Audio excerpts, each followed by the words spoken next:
Bos. Nak tanyalah, sekarang ni motor apa yang kita tengah ada promosi Nak motor skuter ke motor biasa? Skuter? Skuter CC berapa? 125 ada? Okey, ada. Saya tunjuk, ikut saya. Okay, inilah dia Honda Vario 125.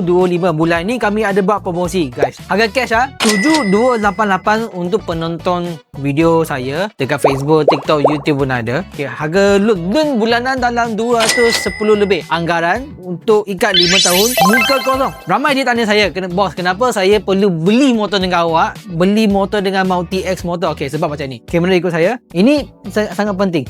Ini adalah pusat servis Honda yang sah. Okay, memang dalam kawasan Kuantan, dalam kawasan Temolo, banyak kedai motor kan. Okay, tapi korang ingatlah, kedai motor dia boleh bagi harga sangat murah. Saya ngaku, saya punya harga bukan harga yang paling murah dalam Malaysia ni.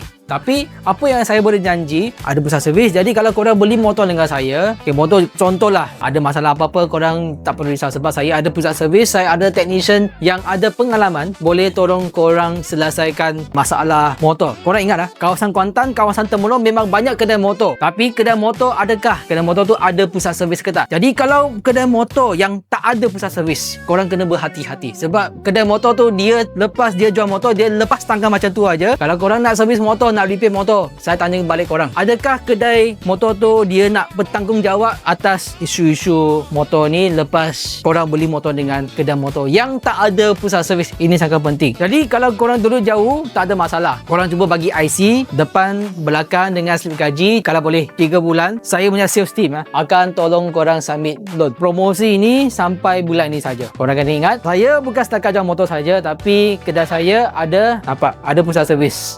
Jadi kalau korang beli motor dengan saya, motor ada masalah apa, saya janji kami akan bertanggungjawab sepenuhnya. Kami pun akan menjaga motor korang sampai anak cucu cicit. Kita jumpa nanti. Vario 125, you guys.